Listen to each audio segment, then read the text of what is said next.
Assalamu alaikum, hurmatli seyirciler. Milli telekanal efirinde 7 kun informasyon talil programması diqqatinizga havola etildi.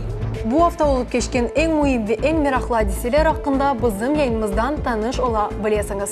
Studiyada sizler için Abdullah Hacı Osman ve Fadime Sitmamut çalışacağımız. Şimdi ise yayınımızı başlayımız.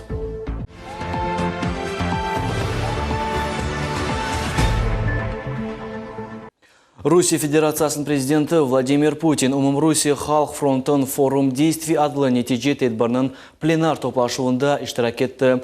ОНФ 2016 сене девамында бежерген иши ve әрекетінің сонки 3 yıllık фалиеті музакире етілді. Forumның işi boyli mevzui yönelişler boyunca geçti. Doğru ve semereli iktisadiyet, içtimai adaletlik, cemiyet ve hakimiyet, tahsil ve medeniyet, kundelik yaşayışının keyfiyeti, hem de ekologiya ve orman koruvudur.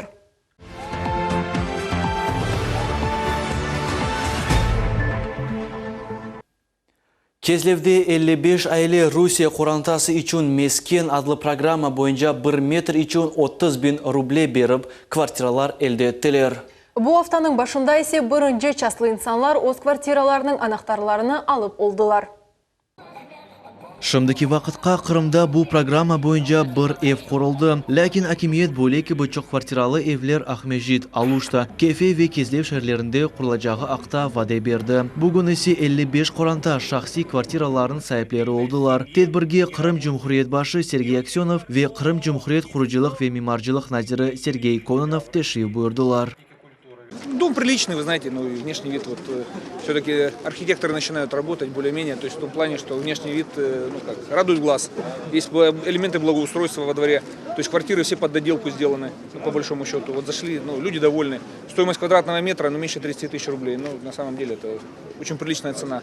Вот главное, что сегодня это доступно людям, доступно разным категориям граждан.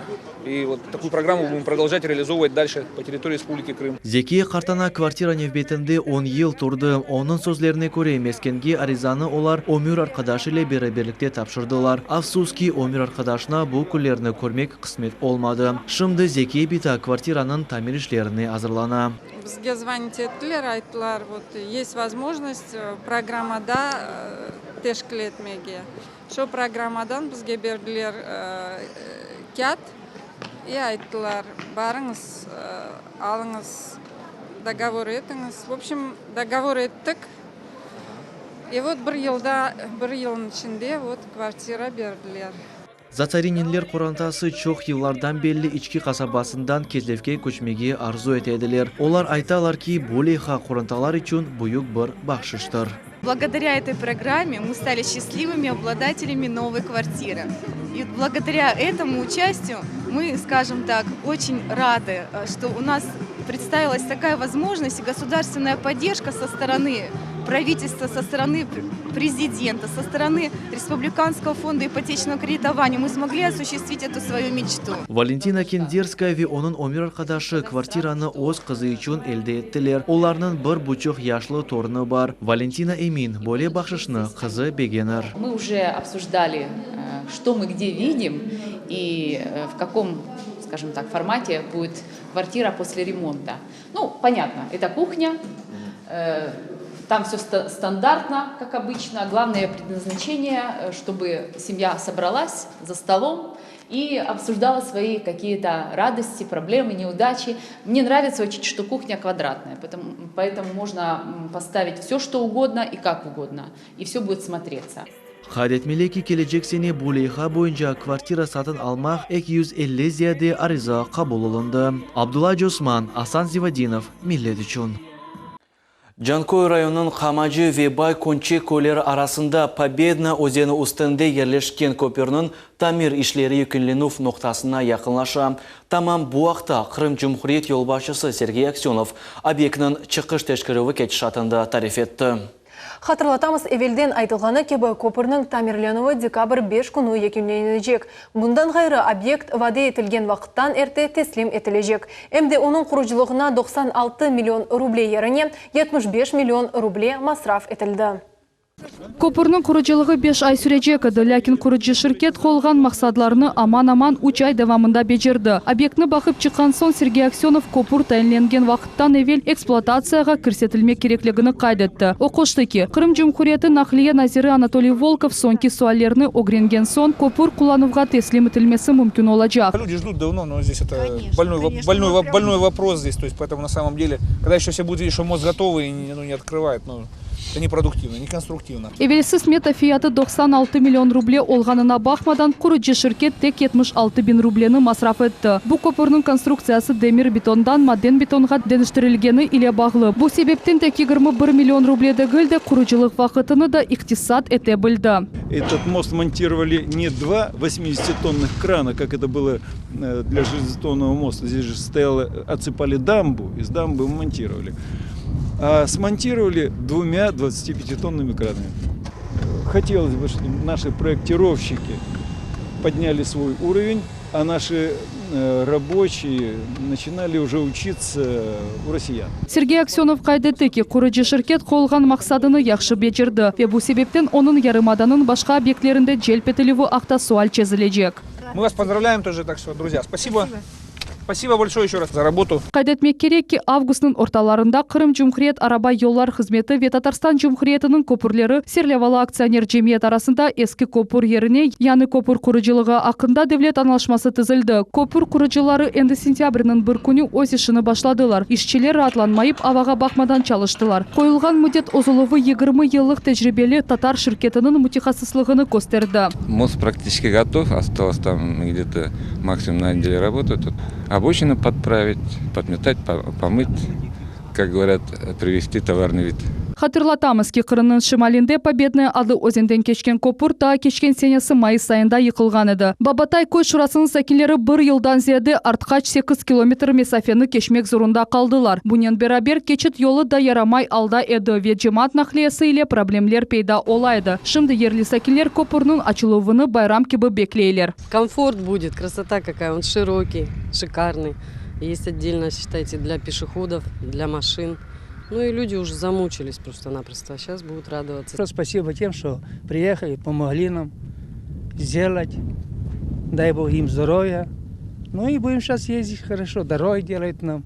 Yerli sakinlerinin aytkanına göre kuruculuk bitken son olar bayram ötkerecekler. Kopur endi hazır ve aman bu günleri açılacak. Победная adlı özenden yanı kopur 33 metr uzunlukta olup onun iki trotuarı, asfalt beton örtüsü ve gerekli kuralları olacak. Ayşe Şulakova, Umir Mustafaev, Millet için.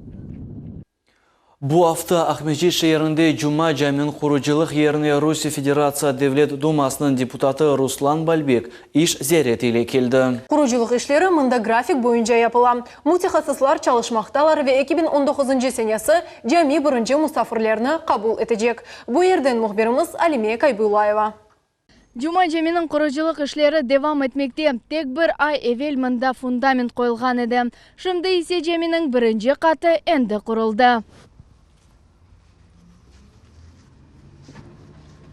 İş kaynay mütehassıslar toxtamazdan bar güçlerinin çalışalar. Cami'nin temeli yani fundamenti bir ay evvel koyulgan edi. Kısa müddet devamında kurucular birinci katının divarlarını koterdiler. Kurucularının iş günleri sabah saat 7'de başlana. Olar gece kunduz 3 smenada çalışalar. Mında 80'den ziyade işçi çalışmakta. Работаем дружной многонациональной командой. У нас работают и русские, и крымские татары.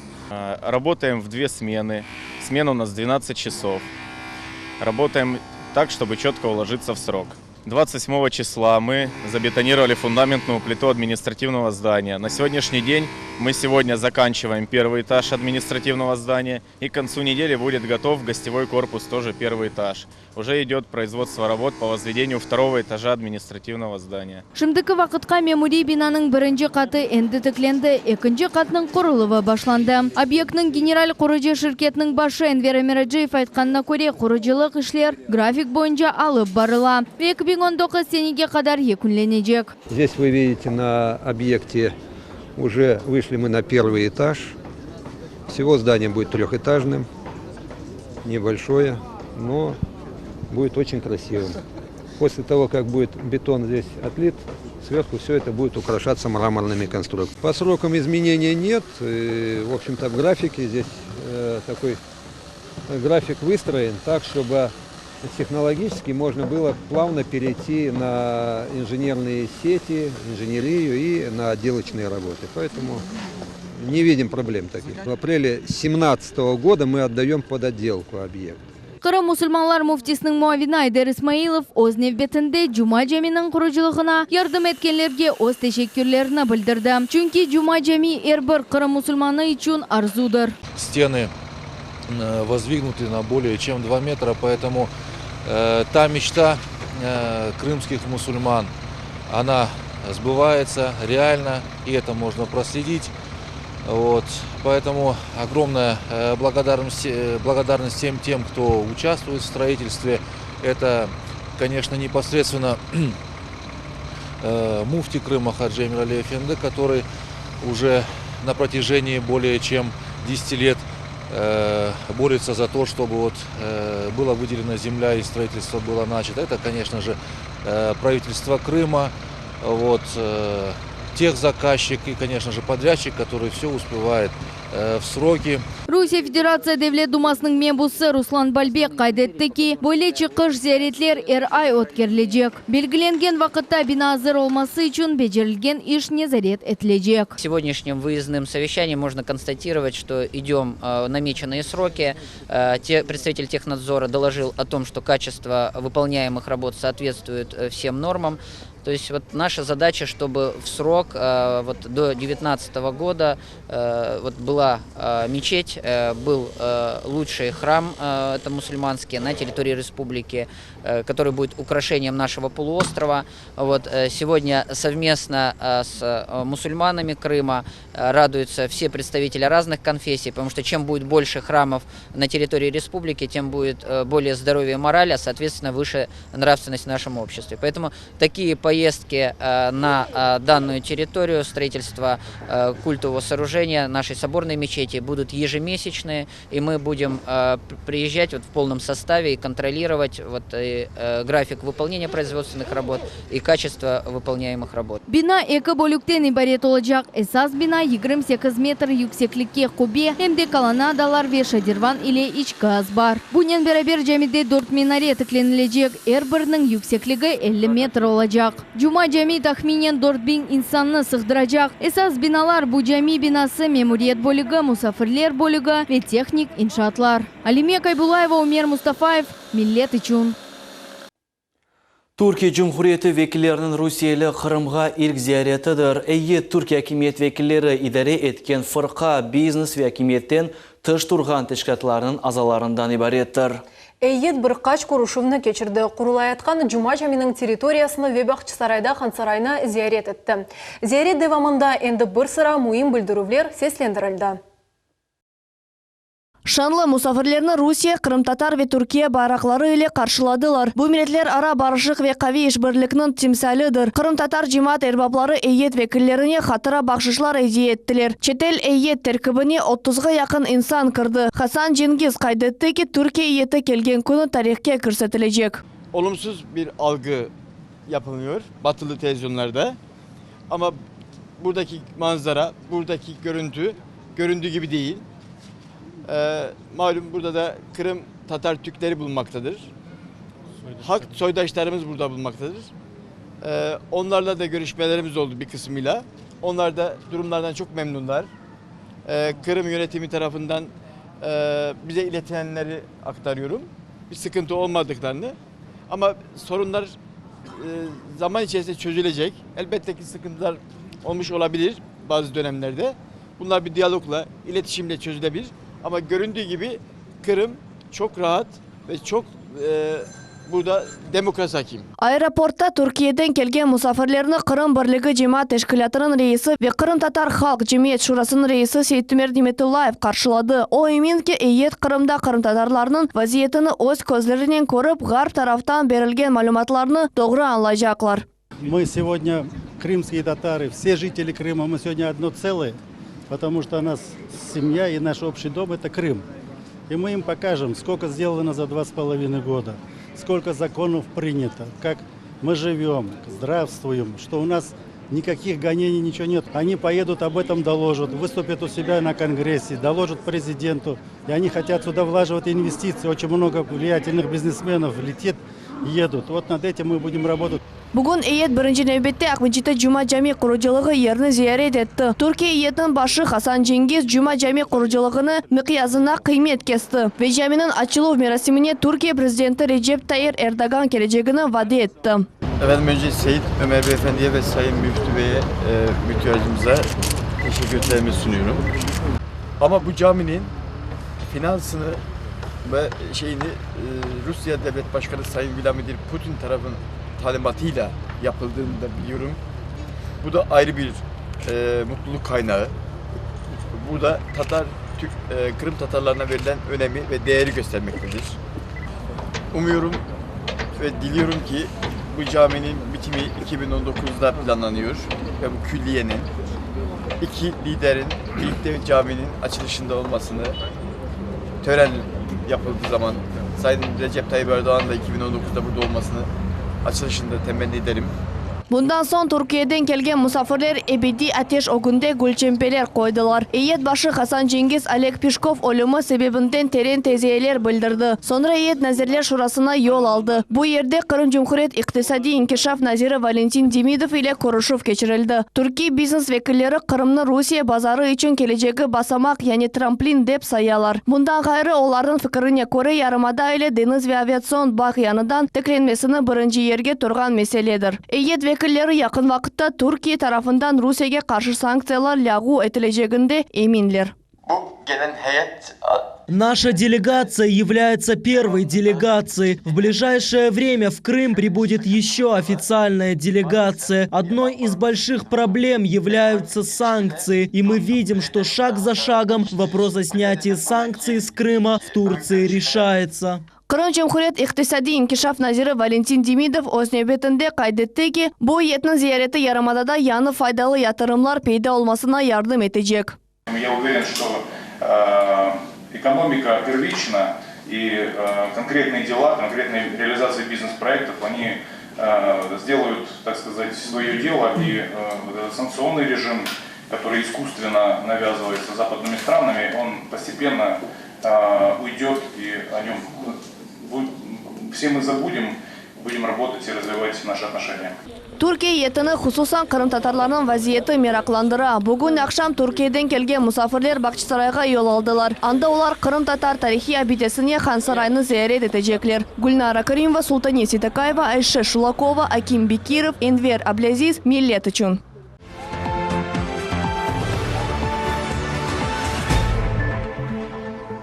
Avraziya Hakimiyetler Türkiye Birleşmesi'nin yolbaşçısı, Türkiye'nin Xavfsızlık General Müdürlüğü'nde baş muavinin temsilcisi Hasan Cengiz, Kırım Cumhuriyet Devlet Şurası'nın vekilleriyle konuşken vakitte haber etti ki, heyet vekilleri Ukrayna tarafından olarga nisbeten cinayi iş açılacağından korkmaylar.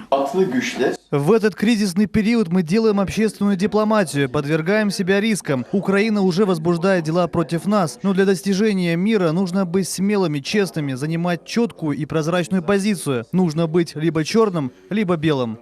Devlet Dumasının mebusu Ruslan Balbek kaydetkенine göre Ukrayna 2014 senesi olup geçken devlet avdarılıvını toxtatıp olamadı. Kırım sakinleri referendumda o seçivini bildirdiler. Kırım Rusya erkenine kirgen sonra bile Ukrayna tarafından Kırım sakinlerine karşı ekstremistik hareketler alıp barıldı. Как следствие госпереворота народ Крыма на референдуме сделал свой выбор в пользу воссоединения с Россией. Это была защитная реакция от нацизма, от несправедливых действий, которые угрожали гражданскому населению с Киева. Экстремистские действия по отношению к гражданскому населению Крыма продолжались и после воссоединения Крыма с Российской Федерацией. Kırım Cumhuriyet Devlet Şurası'nın reis muavini Remzi İlyasov kaydetti ki, Kırım Rusya Federatsiya terkibine kirgen son Kırım Tatar halkı inkişaf etmek için siltem aldı.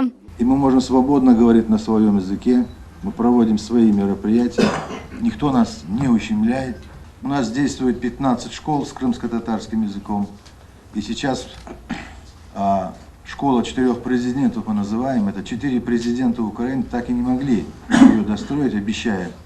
Ну а президент Российской Федерации Путин дал поручение, и мы 25 декабря вводим самую современную школу в Крыму, и это будет школа с углубленным изучением крымско-татарского языка. Русия Федерация президенті Огюнде милетлер ара мунасибетлері бойынша шуранын азасы Искендер Биляловның сөзлеріне көре Крым Жумхуриеті için Türkiye иетінің зияреті пек мұйымдыр. Четел мұсафірлер Крымда ичтимаи ве сияси яшайыш эйлешкенini өз көзлерінен көрерлер. Мен білесем, бүгін көрішеуден соң bu Türk делегациясы Türkiye'ye барған соң өз көзінен көріп, өз лақырды етіп құртым татарларынан недайын меселе тұрғанын айтарлар. Не үшін десеңіз, бақсаң Украинаға, Запад информацияларға бақсаң, бек çok яланлар айталар.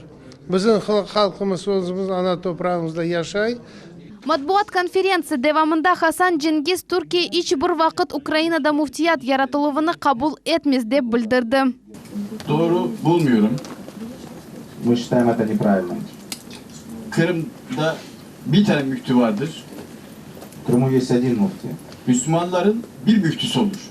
Bir Müslüman один муфти будет. Ayrılıkçı müftüler yanlış yapıyor. Те, кто пытается принести рознь, это делать неправильно. Хатырлатамыз, Түркия иеті Крымда бір чоқ мойым көрішевлер кечірді. Бұндан ғайры Түркия иеті Ахмеджетте яны Джума жами құрылған еріні ве Қадими Крым татар санат абидесіні хан сарайны зиярет етті. Султания Ситакаева, Умер Мустафаев, Миллет үшін. Бұндан ғайры ярымадамызда да бұки бұл вақайлар юз берді. Русия Федерациясы Девлет Думасының мебусы Руслан Бальбек Ахмеджетте гражданларны қабыл етті. Планлаштырылған көршуге инсанлар Крымның чешет регионларындан келділер. Олар чешет суаль ве меселелерінен мұражат еттілер. План бойынша Русия Федерация Девлет Думасының мебусы Руслан Бальбек айының 3-ші аптасында Крым әлісінен көршіп, оларының қасеветлендірген суаллеріне жевап бере. Бұл айда истисна олмады, 20-ден зиеде инсан чешет меселелерінен қабылға yazılды. Олар епсі шахсен мебуснен көршіп, оз вазиетлері ақта тариф еттілер. Бұл сефер ең esas суаллер топрақ дамарталарының айрылмасы ве гражданлық меселелері олды. Келген бір инсанның суаллері Руслан Бальбекнің незаретіне алынды. Ве мебус бераберлікте çalışмаға теклиф етті. Аэропорта Заводское мы ставили вопрос перед главой республики, и для этой цели, это для Вербии знает, тогда проговорите, с Русланом Ильшатовичем прошу поддерживать отношения. Если Руслан Ильшатович обобщит эти вопросы, Надир Фиратович на своем уровне, и мы найдем, каким образом это урегулировать. Энвер Усинов Ахмеджет районының Аджиқал койынден келді. Оның esas проблемасы бұл Аджиқал койындеке Авалиман Заводское массивінде топрақ дамарталарының әлде етілуідір. Шымды бұл ерде евлер құрылды, амада темелі yok olған топрақ да бар. Инсанлар бұл ерден оларны көчірежеклері ақында ештікенлер. Бұл меселенен олар Руслан Бальбекке мұражат еттілер. Бүгін 70 тәне ев тұрады. 35 семья енді яшай. 10 жылдан берлі яшайлар анда. Ondan da gayr. 32 bala doldu. Keçti 2 hafta o günü çağırdılar böyle sizin mesele çözülmeyin. Buna evler kalacak. Tomlar topeleri kapatılgan evler. Akalganların hepsi gün aldı. Bunda başka yerge verecekler deyip öyle kararga kelgenler.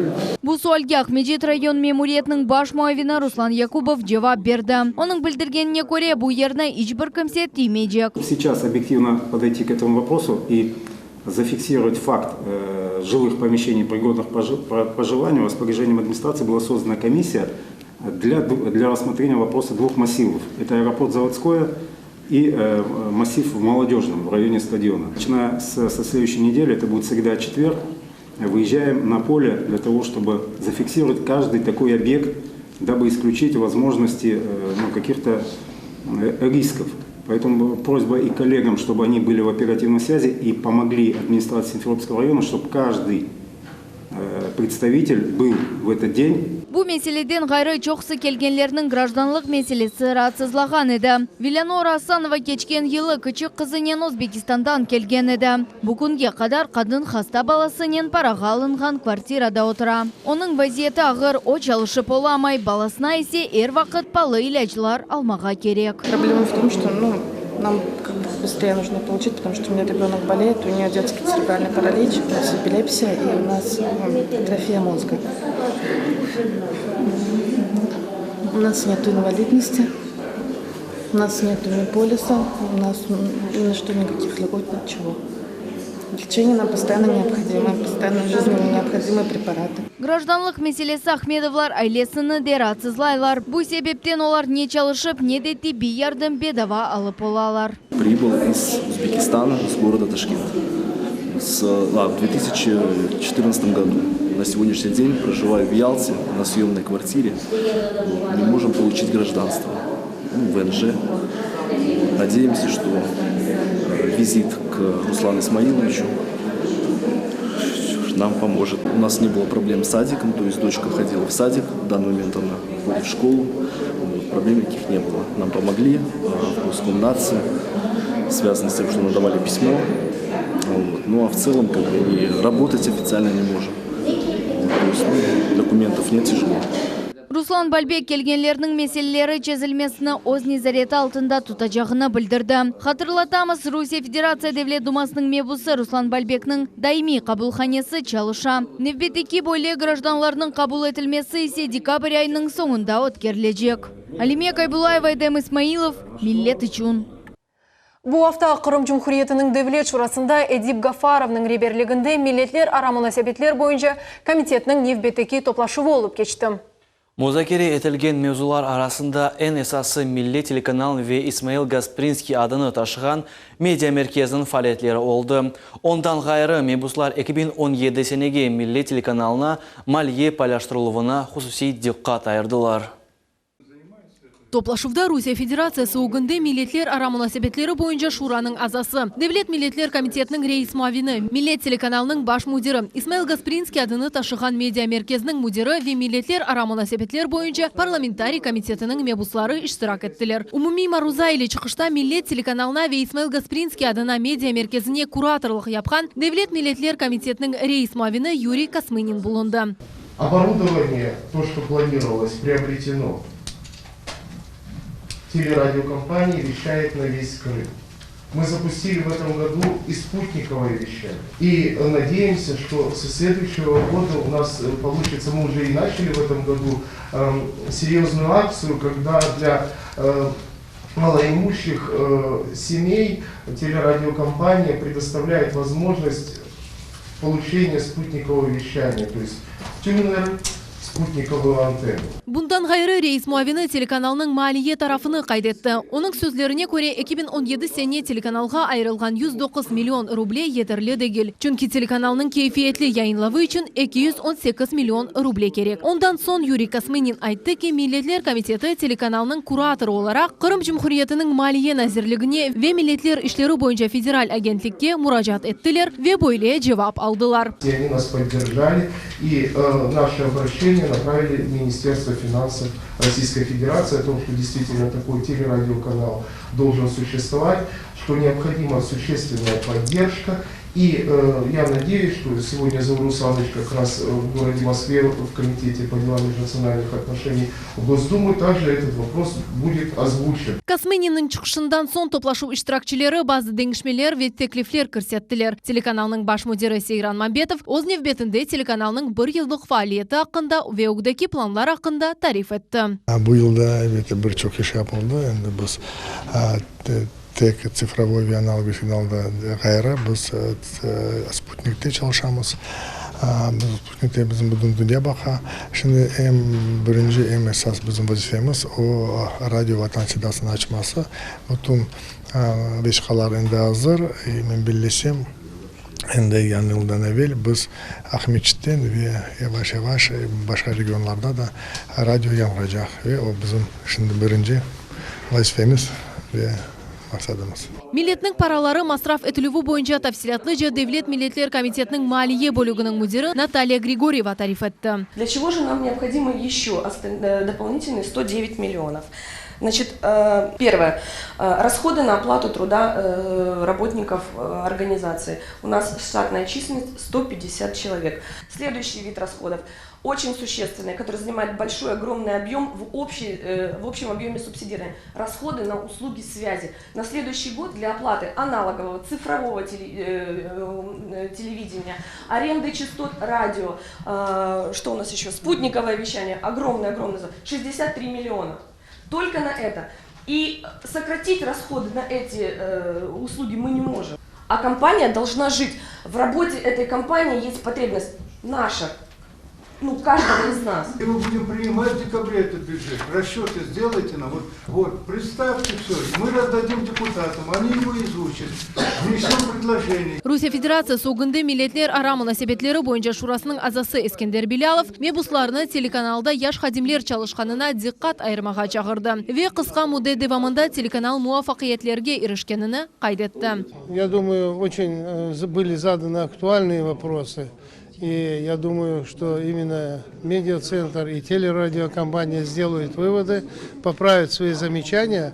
Но в том же хочу сказать, что, конечно, очень большая работа сделана и телерадиокомпании за этот короткий срок. Надо отдать это должное руководителям этой компании и всем тем людям, которые там работают. Я еще хотел пожелать и пожелал телерадиокомпании, чтобы внесли более таких народностей, которые чтобы показывали их, это караимы, крымчаки, греки, армяне, немцы. Надо уделить им тоже внимание, дать им какую-то часть эфира, чтобы они могли освещать свои проблемы на телерадиокомпании «Миллет». И хотел бы пожелать телерадиокомпании более плодотворной работы. Мы будем помогать ей, чтобы быстрее у нас заработал Ватан. Это наше радио, мы его очень долго ждем, я думаю, и это скоро будет. Лейха сметалар ве 2017 сенеге иш планını Миллет телеканалından Эмде Исмаил Гаспринский адына медиа меркезден соралды. Келечек авто комитетінің невбетеки топлашуы бекленілі. Фадиме Сейтмамут, Руслан Хохлов, Миллет үшін. Киевде Херсон вәлиетінден ве Киев, Львов ве Винница шәрлерінден 14 тішкілятын векілі топлашув кечірділер. Анда Украинада Қырым мұсылманлар дини идаресінің тешкіл етілі вақында қарар қабыл етілді. Бұл вақта Қырым сәкинлері не түшінелер? Нериман Тарсинова тариф етежек. Кырым татар халкынын акукуларını корчалаган Украин тарафдарлары невбеттеки сачма адым эттилер. Жума акшамы күнү Киевде Кырым мусульманларынын конференциясы деп адланган тедбир кечирилди. Анда Кырым муфтиси олара Хайдар Рустамов сечилди. Фарс этилгенине көре яны тешкилат Украинада Кырым мусульманларыны бирлештирилечек. Хайдар Рустамов исе ватаны терк эткен Кырым татарларыны тагдим этежек. Бу вакыа боюнча энди Русия Федерациясынын мебусы Руслан Бальбек изаат берди. Самопровозглашенный муфтий в Киеве не имеет ни приходов, ни мечетей, ни, естественно, никакой связи с духовным пространством полуострова. Поэтому это политические инсинуации, которые направлены на то, чтобы дезинформировать международную общественность и показать своего ручного карманного муфтия, самопровозглашенного для политических целей, для спекуляций на крымско-татарском вопросе, на крымско-татарском факторе. Руслан Бальбек кайдетти ки бу яратылган муфтиятынын тешкилатчысы Русия Федерациясында ясак этилген меджлис тешкилатынын векили Мустафа Джемилев болду. Өз невбетинде Кырым мусульманлар дини идаресинде энди айттылар. Канун эле сечилген ве экене Кырым муфтиси бу Ажи Эмирали Аблаев. Диаспора, какая бы то ни была, будь то турецкая, будь то румынская, будь то украинская, не может указывать нам здесь, мусульманам, кто у нас муфти, кто у нас нет. Поэтому здесь явно углядываются какие-то политические моменты, политические мотивы для этого, чтобы от имени мусульман делать громогласные заявления, чтобы возить этого муфти на международные какие-то площадки и арены. Киевде Кырым муфтиси сайлануы деп адлаган тедбир ярымадамызда канун боюнча сайланган Ажи Эмирали Аблаевге эмди эпосы мусульманларга каршы невбеттеки провокация адымыдыр. Муфтиятта энди айттылар, бу саясий күчлеринин кырлы фаалиетидир. Олар санки жамаат адынан айталар, өзлери исе Кырым татар халкынын диний дуйгулары иле ойнайлар. Бирлик деп аваз беремиз. Дауыс шығара береміз. Оңа адымлар керек. Реал адымлар, бірлік етежек адымлар керек. Менің фикірім бойынша, башлайық бірлікні динімізден. Demek, kayırda cemaat bolup Kırım Tatarları yaşasa, olsun Kiev, olsun Novoalexeysk, olsun Krasnodar, olsun Kanada, olsun Amerika, olsun Almanya. Bir muftiyatımız olsun, onda muftiyatının bölükleri olsun. Mana bu birlikке bir adım. Biz bo'lsa birlikten o'zimiz birlik deb baqirib, birlikten kaçamız. Кайдетмек керек, Кырым муфтisi Курултайда 5 жылда bir кере сечили. Кырым мусульманлары муфтият фаалияты ве муфтинин өзіне дайыр муим меселелерни Кырым мусульман дини идаресынын юксек шурасы бака вечезе. Демек, Кырымдан узак ерде булунган бир шахыснын муфти вазифесине тайинленүүнү Кырым мусульманлар Курултайы боюнча каба бозулуп сайла. Муфтият өзү исе бу аракет Кырым татар халкынын истегине каршы адым деп белгилене. Я мусульманлар өзү бу акта не түшүнө экенлер. Все как бы так должны быть вместе и дружно, одним, единым целым. Я так думаю, что так. Что хотят, пускай они что хотят делают. Это не наше дело. Наверное, будет разделять. Потому что киевский, это крымский. Муфтият, он должен быть вне политики. Кырым муфтиятында Украина татарларынын невбетеки провокациясына диккат айырмамага, ана ватан топрагымызда өз дини ананелерimizni riayet etmege, барышык вееги комшу мунасибетлерде омур курмага чагыралар. Тек ана ватан топрагында халкымыз ким муфти олажагы акта карар ала биле. Украинада сахте муфтият тешкил этилүүі Кырым мусульманларына да пек тесир этти. Украина тарафдарларынын бу гайысы бирселерини күлдүре, башкалары исе шашып калалар. Bu вакыа Москва Ахмезжит арасында видеокопыр шеклинде кечкен матбуат конференция кетишатында музакире этилди. Русия пайтактындан Русия муфтилер шурасын ве Русия Федерация мусульманларынын дини идаресин биринчи муавини Рушан Хазрат Аббасов солерге жевап берди. Сахте муфтият тешкил этилүүгө акта малумат тап январь айында пайда болду, ама акыкый аракетлер тек шындай пайда болду. Им нужен человек, который будет на международных аренах рассказывать о проблемах Крыма. К сожалению, на международных аренах люди не всегда скрупулезно подходят к вопросу изучения, действительно ли этот человек представляет мусульман Крыма. Очередная попытка получить какую-то дополнительную трибуну и с трибуны мусульман Крыма получить какие-то дополнительные дивиденды. Эсадуллах Баиров ахлыдыр. Как объяснил Ислямов, новый муфти сможет представлять крымско-татарских мусульман на всех украинских и международных площадках, но не сможет один принимать решения, касающиеся муфтията, только по согласованию с Советом улемов, отмечает в одном из информационных агентств. Украина канунлары бойле тешкилатлар яратмага ясах этмей. Любая организация сегодня религиозная может назвать себя как угодно. Если я, как религиозная организация, называю себя Духовное управление мусульман Украины, я становлюсь Духовным управлением мусульман Украины. И никакой закон меня этому не запрещает это сделать. Соответственно, с этим названием я могу ездить по миру. И люди, просто переводя название моей организации, могут подумать, что я являюсь Духовным управлением мусульман Украины. И, к сожалению, мусульмане Украины не являются таким большим каким-то сообществом, которое, о котором знают в мире. Да? И, соответственно, люди, живущие в мире, мусульмане, могут обмануться этим лозунгом, этим названием. Я думаю, именно на это делается ставка, чтобы подменить одного муфтия другим. Хатырлатамыз, Киевде 14 тешкилатнын викилери топлашуу кечирдилер. Мында сахте муфтия тешкил этилүүгө акта карар кабыл этилди. Онун диний жол башчысы уларах бели олмаган Айдар Рустамов сайланды. Кырымда ана ватан топрагындан узак жерде Кырым муфтияты сайланууну ярымадада невбетеки провокация кыбы анлайлар. Мы с первых же дней поддержали наше духовное управление мусульман Крыма в лице его председателя Эмирали Хаджи Аблаева и сделали заявление. И сегодня по поручению муфтия шейха Равиля Гайнуддина я также уполномочен заявить, что российская мусульманская умма единодушно признает избранного, получившего полную поддержку и доверие мусульман Крыма, председателя Духовного управления мусульман муфтия Эмирали Хаджи Аблаева как единственного и полномочного главы мусульман Крыма.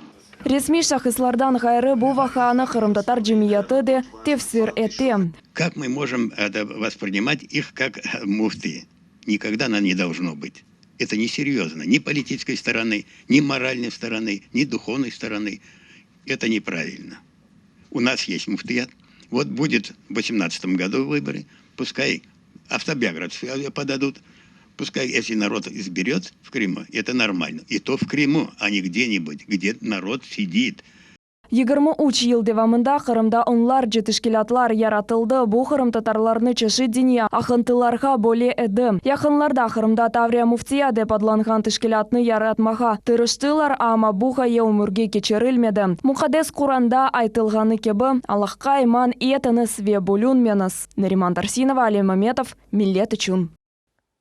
Keçinleri Kiyev'de kalabalıklar neticesinde 3 insan zarar gördü. Ukrayn faal iştirakçılar müstakillik stellası yanında köpçek şınalarını yaktılar. Politsiya xadimleri ile talaştılar. Pencerelerini sındırıp banka sürüp kirdiler. Nasionalistler ayttılar ki meydanda berilgen vadelerden biri de omurga keçirilmedi. Demek inqilab yekünlengeni yok. Bu tek işinin başı deyler aktivistler.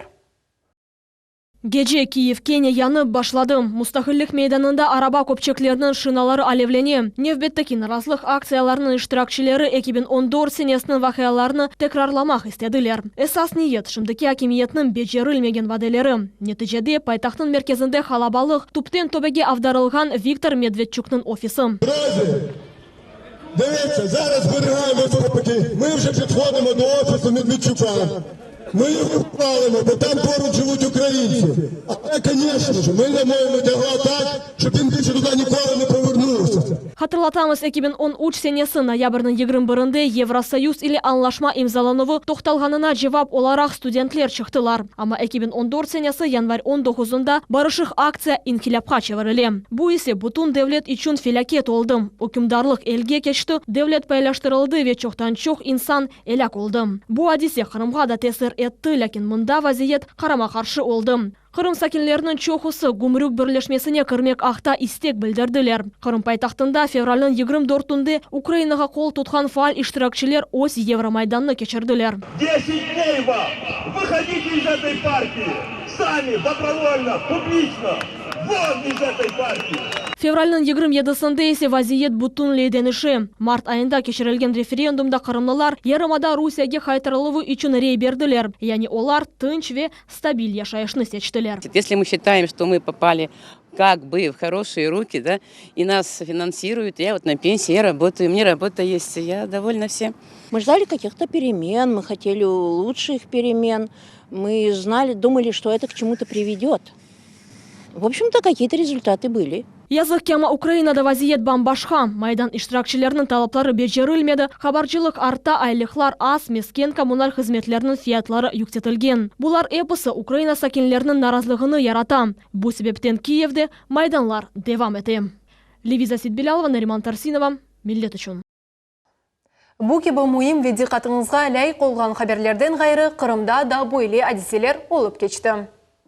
Bugün Rusya Federasyası Devlet Dumasının mebusu Ruslan Balbek Kırım'da çalışkan Cumhuri Haftası çerçevesinde Kırım Tatar cemaat teşkilatçıları ile kuruştu. Toplaşıv iştirakçıları ailevi sport, infrastruktura gibi suallerde subet alıp bardılar. Ondan gayrı mında hem vatandaşlarımızını kasivetlendirgen sualler seslendirildi. Olar arasında toponimika Ahmezjet'nin avalimanına Ahmethan Sultan'ın adını verilmesi ve en esası vatanımızga asret çeken Kırım Tatarlar hakkında söz yürsetildi. Первый вопрос. Это, конечно, самый злободневный, это упрощенное получение гражданства нашим соотечественникам.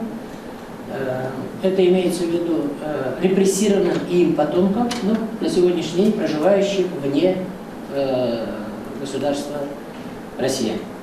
Это и Узбекистан, это и Казахстан, это и Киргизия. Это... Получили справку или нет? Нет, это упрощенное гражданство.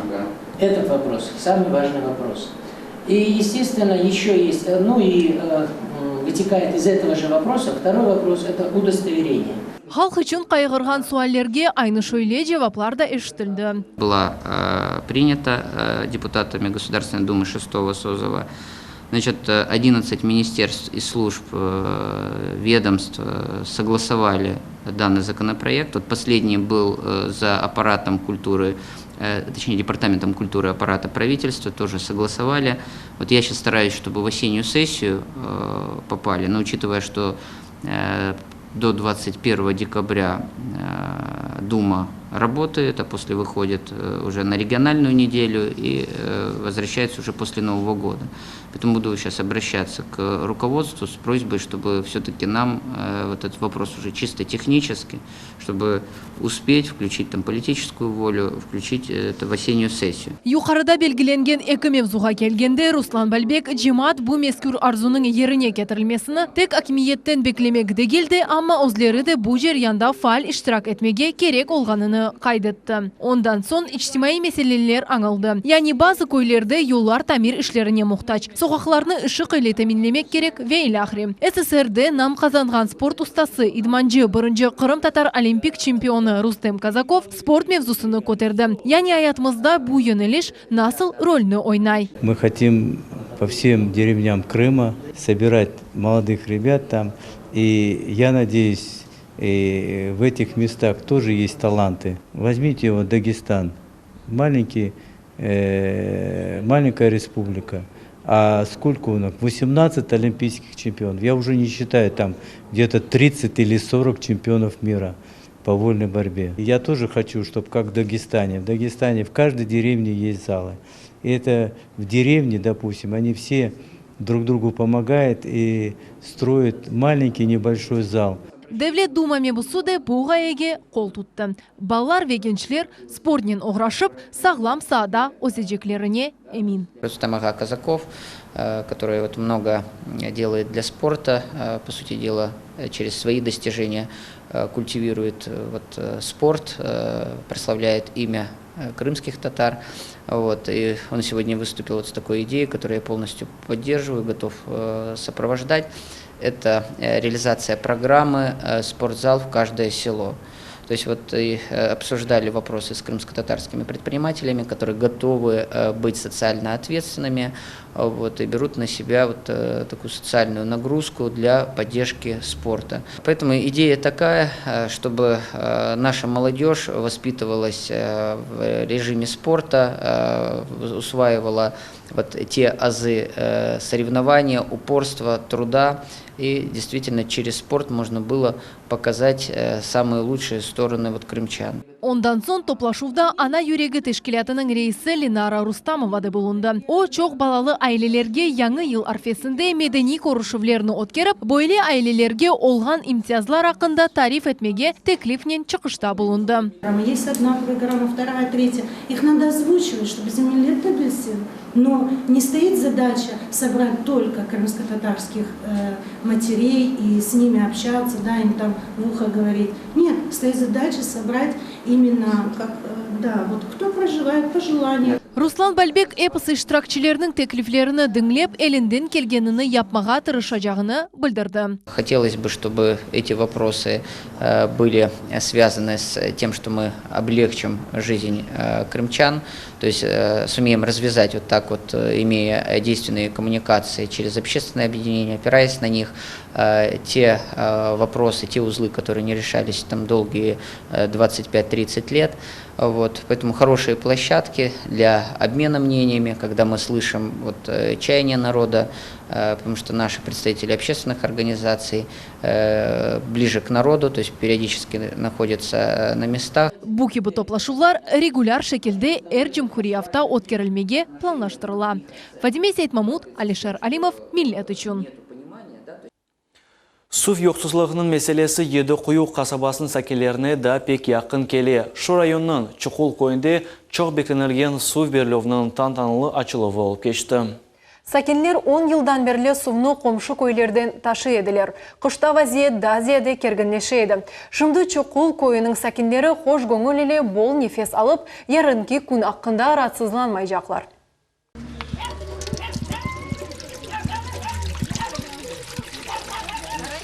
Еді Құйу районында әлені içilgen сув ile temin etmek ağır. Bunun sebebi 2014 sene Ukrayna Şimali Kırım kanalını kapatkanıdır. Server ağa Kırımға 89 senede avdet olundu. Onun 2 oğlu var ve onlar oz kurantalar ile hepsi beraberlikte yaşaylar. Server ağanın aytkanına göre suv pek sirek, yani grafik boyunca berileydi. Это бассейн, мы воду запас набираем.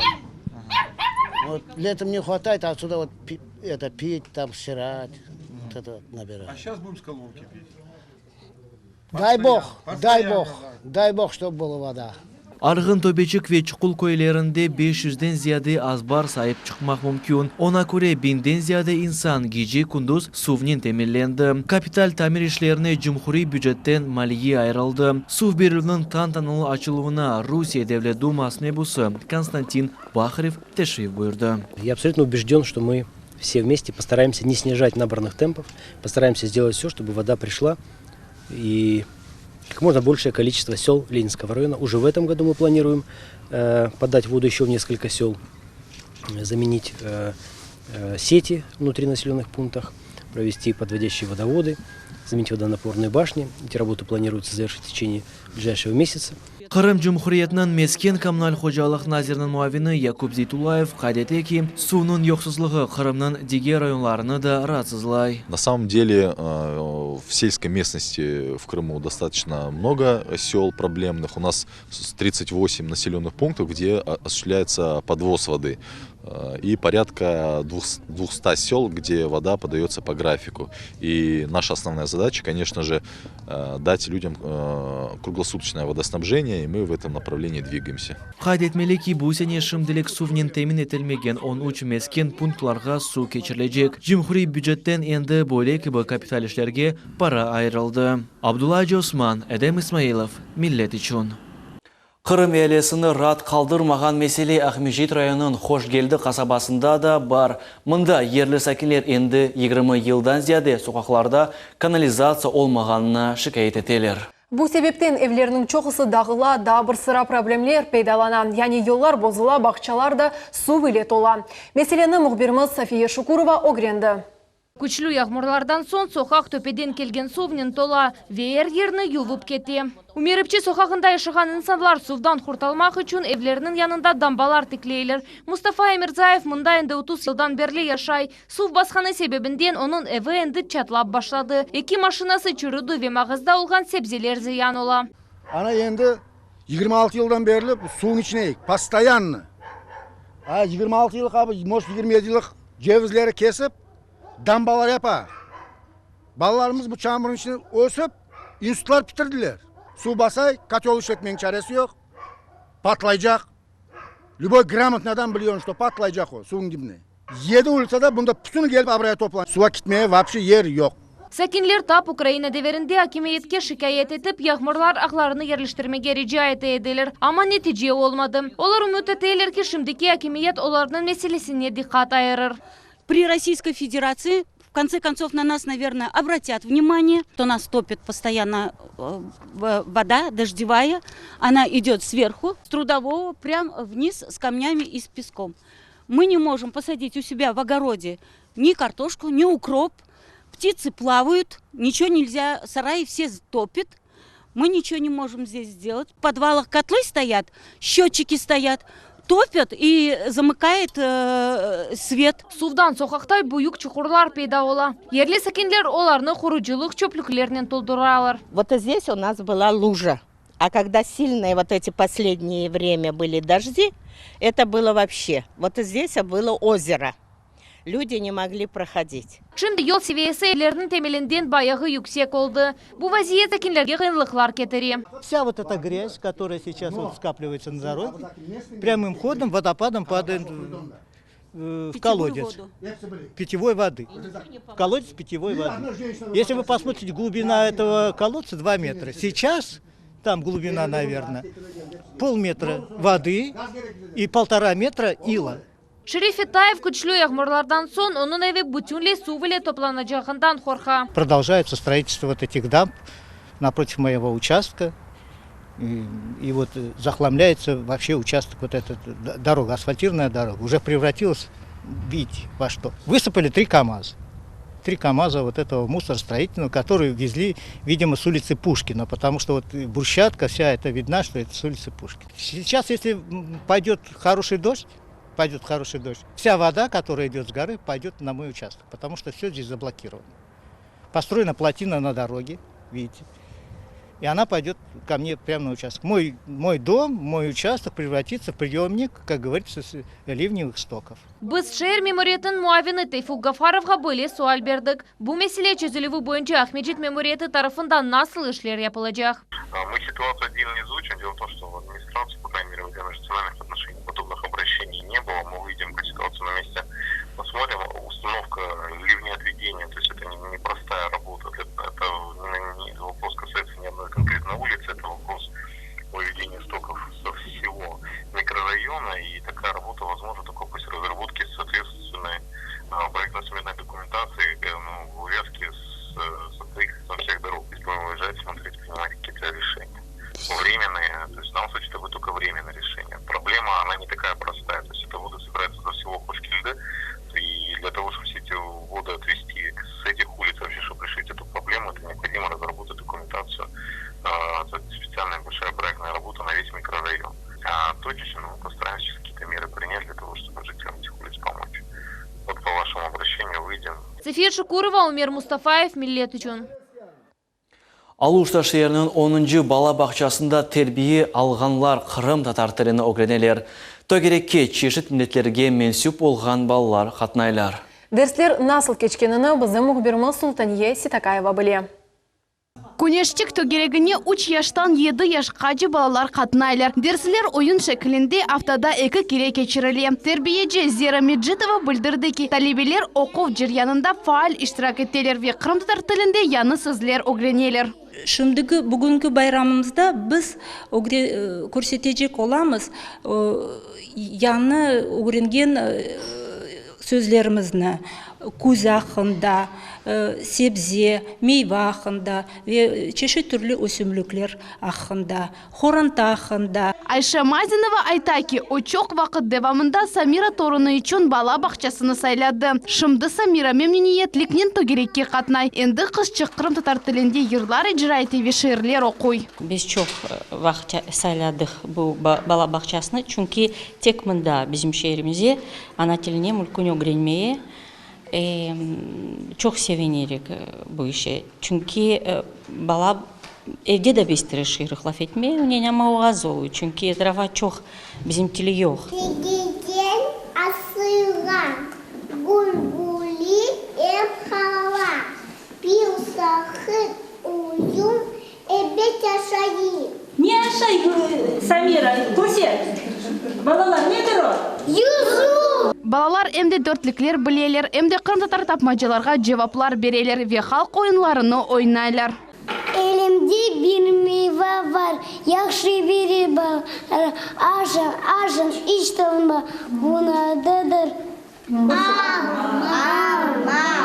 Ана бабалар қайды телер ки, оларның балалары үшін ана тіліні білмек зарурдыр. Қырым татар тілі баланы инкишаф еттіре ве дүния бақышыны кенішлете. Потому что для меня это важно, чтобы ребенок изучал родной язык, чтобы он общался с детьми, своими сверстниками, также на татарском языке, даже с детками постарше. Меня это очень привлекает. Талебелер тантаналы муетте көзіні озғардылар ве көз мевсімі бойынша білгілеріні пекіттілер. Енді олар қыш байрамларына азырлық көрелер. Султания Ситакаева, Эдем Исмаилов, Миллет үшін. Қырым Мундислік педагогик университетінде девлет тілеріне башланған форум ilk sefer өз ішіні башлады. Лейханың əsas мақсады яшларының диққатыны девлет тілеріне желп етмек. Тедбірінің кетішаты ақында тәфсилатлы жәлевхамызда сейір етіңіз. 3 күн девамында Devlet Tiller Forumunda 100'den ziyade Kırım Ali Okuv Yurtlarının studentleri iştirak ettiler. Olar Kırım, Tatar, Rus ve Ukrayin tillerinde öz işlerini en yaxşı deklamator, muellif işi, muellif yeri ve sözünü canlı yangıravı gibi nominatsiyalarında taqdim ettiler. Жюри было, честно говоря, в затруднении, потому что столько талантливых студентов выступало на этом форуме. Я хочу сказать, что были иностранные студенты из Пакистана, из Индии, из Палестины, Греции и много-много других стран. Вот. И жюри было в затруднении, потому что было оценить по 4 номинациям было очень сложно. En yaxşı deklamатор номинациясында iştirakçılar Александр Пушкин, Михаил Лермонтов, Анна Ахматова ve diğer belli edebi şairlerinin eserlerini takdim ettiler. Kırım Federal Üniversiteti'nin Slavyan Filologiyası ve Jurnalistika Fakülteti'nin 3. kurs talebesi Elma Saidinova işini 3 devlet dillerine tercüme edip Grand Prix mükafatına nail oldu. Canım dostum, sanki benim için yaratılған gibi. Nasıl mümkün böyle yaşamak, başka yaşayışını bilgensin.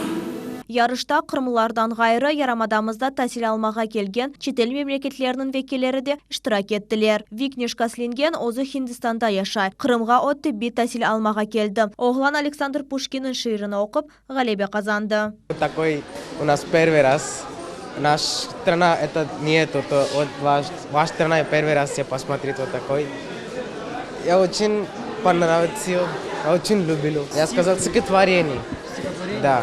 Александр Сергеевич Пушкин стихотворение я сказал. Hocalar kaydetkenlerine göre studentler devlet dillerinde serbest laf ediler. Kuvandыра ki yıl-yıldan Kırım tatar tiline studentlerinin merağı eparta deyolar. Talebelerimiz Zülfira Hoca dep Rus tilinde değil de Kırım tatar tilinde bizge bir isteknen karşı çıksalar biz oğa çok kuvvanamız çünkü onlar bu muhitni içinde yaşaylar ve bu muhitni içinde böyle bir örnek alalar ve de öseler, inkişaf edeler ve terbiye alalar. Ben bilesem bu bizim Kırım için, bizim polikültür cemaatimizin çok mühimdir.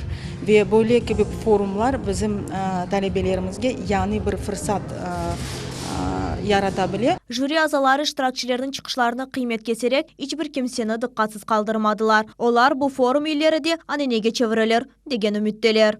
В дальнейшем мы планируем, чтобы студенческий форум государственных языков Республики Крым, конечно, проходил. И будем работать над этим. И хотим, чтобы наш вуз стал как тем центром, вокруг которого сплотится этнокультура, этноотношения, так как данный форум был направлен на развитие государственных языков. Forumның netice gününde master-klass togerek masaki merasimler o'tkazildi. Forum gala-konsert ile yekillendi. İştirakçılarının yapısı fahri yarılıklar ve mükafatlar ile taqdirlendiler. Mavileyev Muhammed Zikriyev Akim Bekirov, millet için. Noyabrның 21-інде Umum Dünya Televizyon konudur. Bu kunu birinci Umum Dünya Televizyon forumu keçirilgen edi. Bu hadise tamam 20 yıl evvel yüz berdi. Barışık ve inkişaf sahasında televizyonun rolüne dikkat ayırmayık için bayram geçirildi. Tesisçiler çeşit memleketlerge barışık, hafsızlık, medeni tecrübe inkişafı ve kenişlenmesi gibi meselelerge bağışlanған televizyon programmaları ile anlaşmaqны tavsiye ettiler. Televizyon peydaoluğu 20. asırın başına ait. Rusiye'de birinci televizyon merkez 1937 sene peyda olgan edi. Endi 1939 sene o muntazam surette yayınlaydı. Tek jeng sebebinden toxtatılgan edi. 1945 sene televizyon merkez öz işini devam etti ve Avrupa'da birinci oldu. Bugün dünyada birkaç büyük teleshirket çalışa. Kırım'da televizyon geçken asırının 60. seneleri peyda olgan edi. Millet telekanalı Kırım'da en yaş regional telekanallarından biridir. Tamam o Rusiye'de birinci Kırım Tatar telekanalıdır. Millet telekanalının bir büyük geleceği var. Nechun desem, o birinci Rossiyada Kırım Tatar telekanalı ve bizim milletimiz pek istidatlı. Ben bilesem bu kanal Rossiyada en birinci kanallardan biri olacak ve dünyada biz tırışamız ve geleceğimiz çok büyük ve çok güzel. Televizyon bu erkunki iş. Telejurnalist zinatı, merakı ve kreativdir. Bir istegen meseleni tafsilatlı şekilde öğrenip, bunu episini seyircilerge yetkizmek mümkün. Millet telekanalının haberler muharririyetinde yaş mütehassıslar çalışalar. Onlar öz işini seviyorlar. Мне нравится быть и корреспондентом, я выезжаю на съемки, я общаюсь с людьми.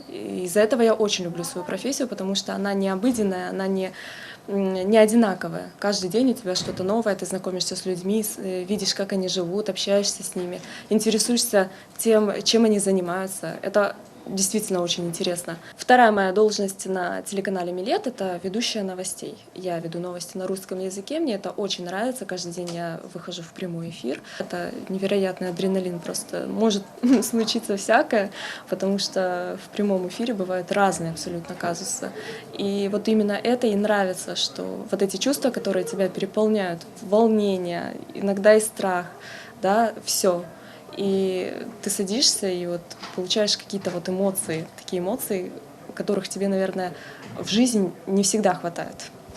Бүгінгі күнде журналист зинаты бұл пек популяр ве белі зинатыр. Мен бұл журналист олмаға яшылығымдан, кішкене олғанымдан берлі арзу етедім. Бірінші көрден соң бұл телеканалға келдім. Мен пек бегендім бұл зинатны. Мен үшін де бұл зинатны мен ең мұйым зинат деп саям.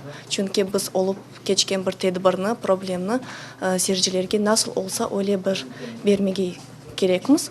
Onun için өзім мен meslekdeşlerimге чоқча бір мерақлы мевзуларны тілейм ве әр күн іште олған күн бір байрам gibi болсын. Интернет илеремесіне бақмадан біздің күндерімізде телевидение бүтін дүния ән рағбетлі күтлеви мәлімат васталарından biri olarak хала. Ve cemiyet fikrinin şekillenmesine tesir etti. Телевидение — это все оттуда узнаем, все новости, все последние события жизни нашей. Это телевидение, откуда еще?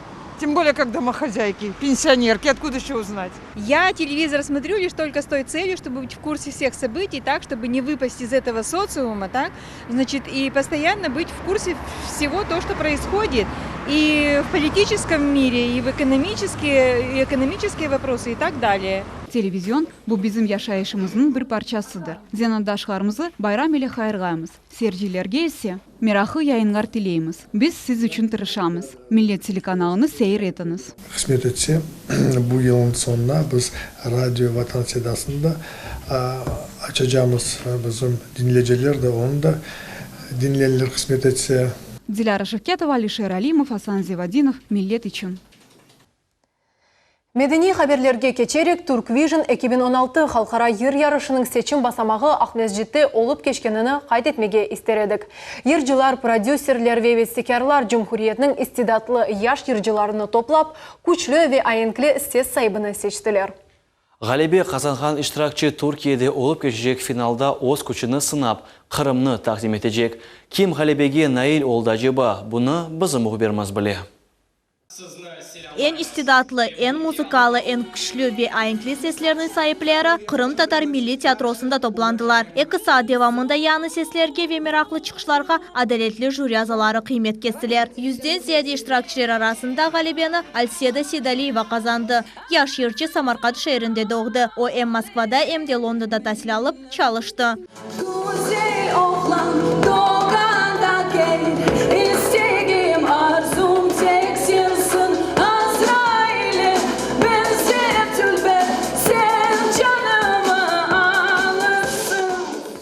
Для меня это большая честь. Я чувствую себя очень гордой, что я могу представить свой народ, свои корни на турецкой земле. И, честно, мне очень нравится Turkvision, мне очень нравится организация и сам конкурс. Я считаю, на очень высоком уровне.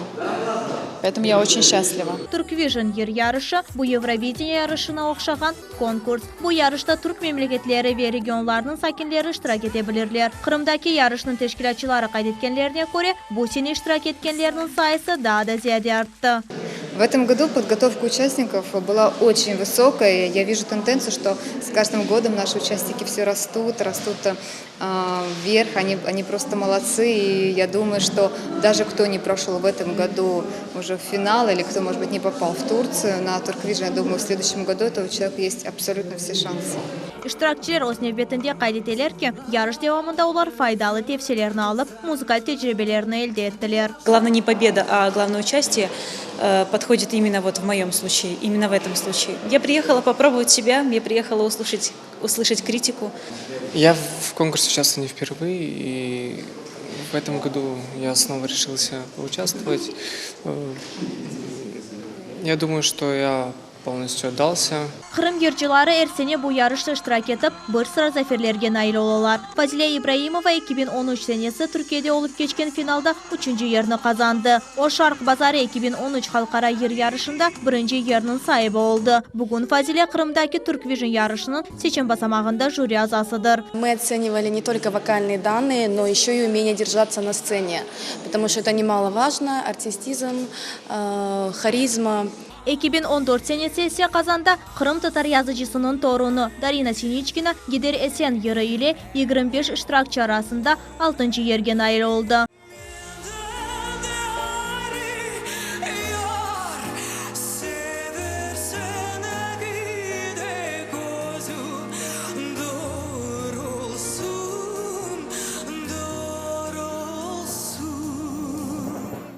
Dekabr ayında Türkiye'de Grand Prix mükafatının sahibi Alseda Sedaliyeva Türk Vision 2016 yarışında güçünü sınacak. Muhteşem yarışı Türk memleketlerinde canlı efirde gösterilecek. Kırım'da ise Millet Telekanalı ile takdim edilecek. Mavile Eyüp Emil Ablayev, Hasan Zivadinov, Millet için.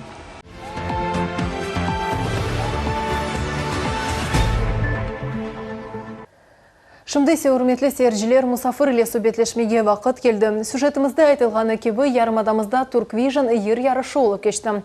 Ве Түркияде өткерілежек финалда Қырымны кем тақдим етежек әнді белі олды. Бізді бұл студияға ғаліпні Алсейда Сейдалиеваны дәвет еттік. Селам алейкум, Алсейда ханым, хош келдіңіз еді күн программамызға. Алейкум селам.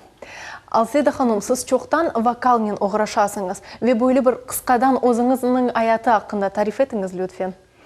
Ну, наверное, немножечко расскажу о своем творческом пути. Вообще, у меня мама музыкант, мультиинструменталист. Она играет на 3 инструментах. Это аккордеон, гобой и фортепиано. Звуки музыки, наверное, пришли из детства, потому что я всегда слушала, как играет и поет мама, и всегда хотела стать музыкантом. Я точно знала, что я свяжу свою судьбу с музыкой. После этого как бы была музыкальная школа по классу фортепиано. Потом у меня было первое образование. К сожалению или к счастью, оно было не музыкальное, но оно мне тоже очень пригодилось в жизни. Это английская филология. Потом театральная мастерская, театр, где я проработала около 3 лет в разных мюзиклах или музыкальных постановках.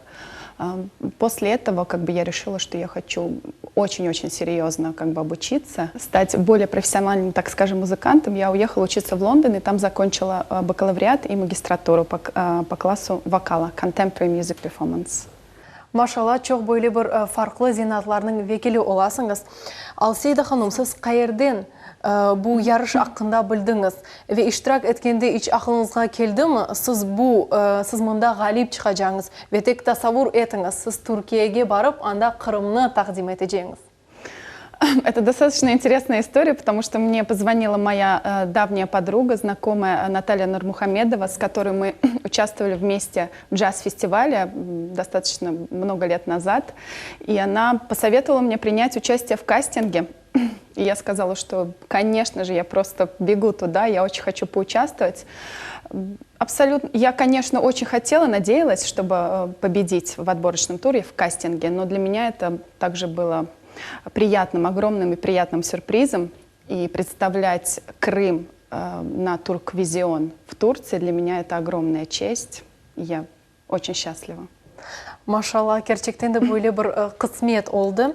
Егер сыр олмаса, насыл түркіні сіз ижра етежеңіз, емде еш олмаса насыл жанрда олacak?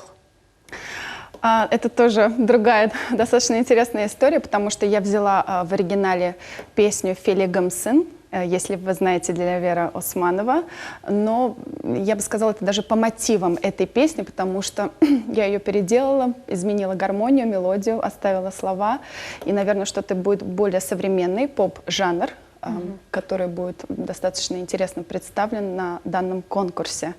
Не буду пока раскрывать все карты, но надеюсь, всем понравится. Біз беклейжеміз сіздің бойлы бір яңылықларына Аллах ярдымжы олсын. Алсейда ханым, бұл конкурстан сон сіз насыл бойлы бір планларына көзетесіңіз? Яда бойлы ноқтада бойлы бір ержілік ноқтаға кележек ме? Нет, я думаю, никаких точек не будет. Это только начало, наверное, пути. Я очень люблю музыку, очень люблю писать, потому что я сама автор и композитор.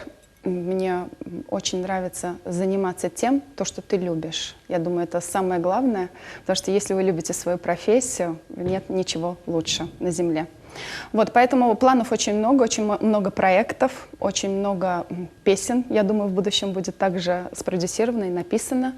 И только вперед, как говорится. Машаллах, мен білесем Қырым әлісі сізге қол тұтacak.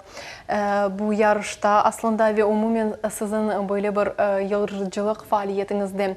Әмді сіз Алсейда ханым бізім Қырым сакинлеріне ve aslında umum dünya бізім телесерджілерімізге не тілемеге істер едіңіз? Я хотела бы пожелать в первую очередь, наверное, здоровья каждому и счастья в каждый дом. Также голосуйте обязательно, чтобы все смотрели, принимали участие. Я думаю, это достаточно интересный конкурс и масштабный. И я очень счастлива, что я представляю его. Всем здоровья, удачи и любви. Çok sağ olunuz Алсейда ханым, бізге келек, bizim suallerimizge cevap bergeniniz için. Yüce Allah sizge yardımcı olsun ve inşallah galip çıkarsınız hem Türkiye'de. Sağ ol.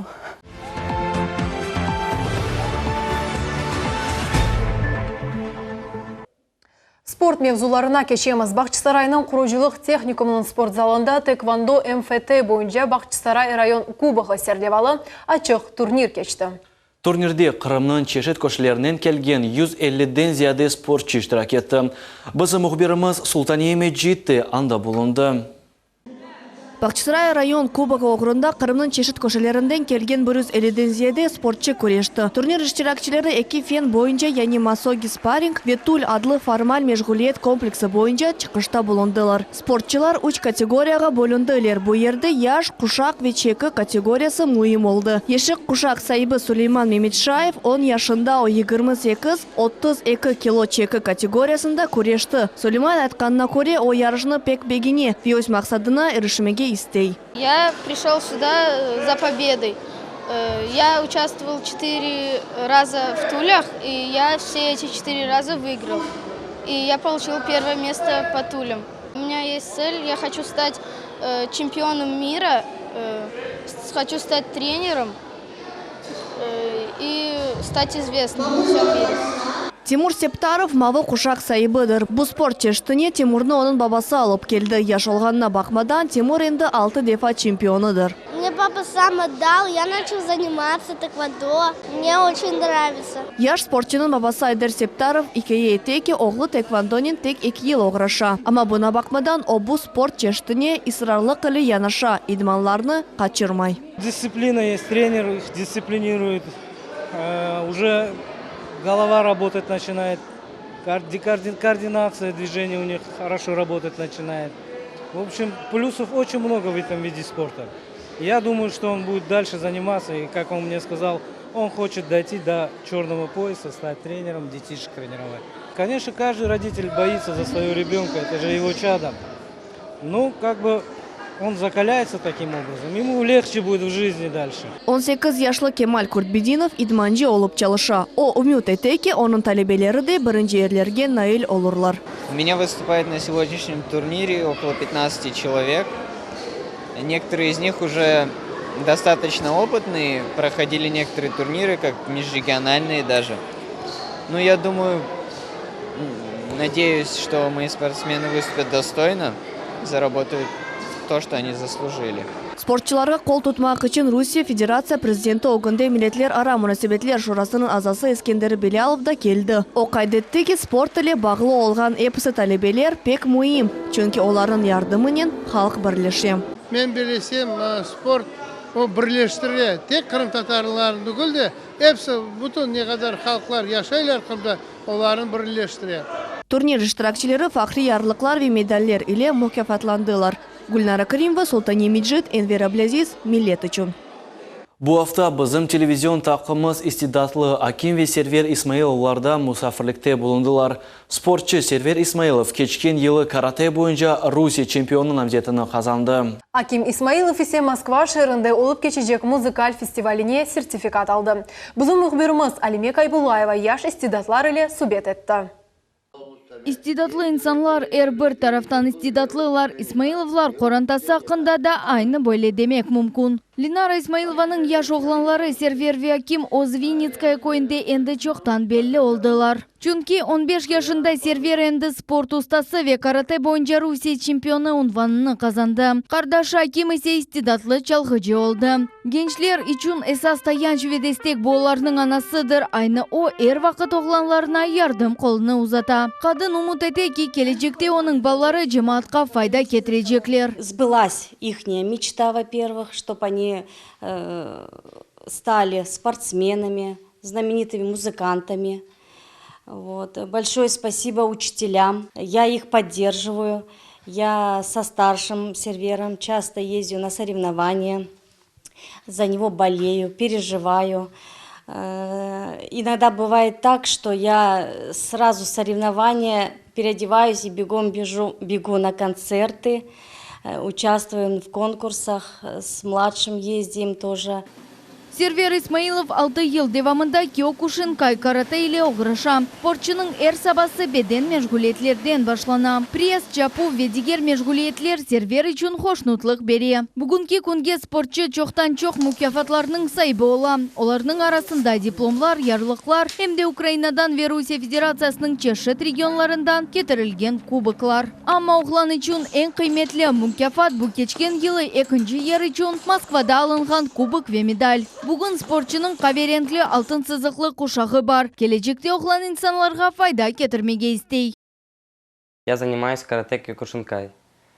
Мне этот вид спорта нравится, потому что я люблю драться. Я в общем не считал, сколько у меня наград. Нельзя считать свои награды, потому что будешь проигрывать. На все турниры езжу с мамой. Она меня всегда поддерживает. Из-за этого я выигрываю бои. Я хотел открыть свою секцию карате, набрать детей, тренировать их, и чтобы я их натренировал, и они выросли, занимали места по России.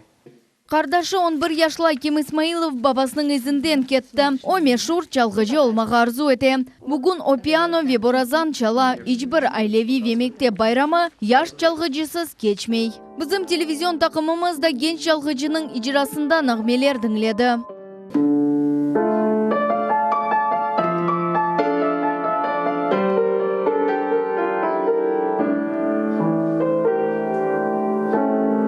Бүгін Аким Москва шәрінде кечірілежек музыкаль фестивальге сертификат алды. Вешімді о огдеки чықышқа hazırlана. У меня бабака играет на трубе, и я тоже хотел играть на трубе. Я сначала пошел на фортепиано, а потом мне она дала на трубу. И я и занимаюсь. На фортепиано 5 лет, а на трубе 2.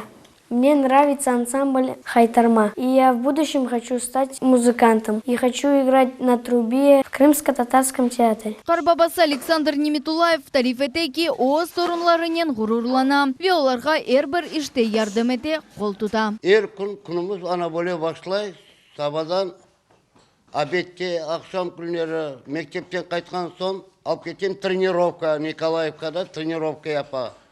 Анда 2 саат Эркун андал барамыз. Андан қайта үйде де заниматься япа. Одан да ғайыр күшкене торыным музыканы заниматься япа. Әбетте торынардан Алла саулықларын берсін. Послушный балалар, яқшы мектепте оқилар. Епсі үйде де ярдым етелер. Довольным, конечно, өзім торынларым. Сервер Виакимның анасы Линара Исмаилова эпсана бабаларға оз балаларына таянч олмаға ве истидатларыны инкишаф еттірмеге тілей. Біз есе оз невбетімізде генчлерге ижади ве спорт муафақиетлер тілейміз. Алимия Кайбулаева, Ибраим Ганиев, Миллет үшін. Bu hafta yüz bergen en aktual mevzular edi ve şu noktada yayınımız sonuna keldi. Biz sizlerden bir haftaga kadar sağlık başlamız. Kanalımızdan ayrılmanız, daima biz ile olunuz.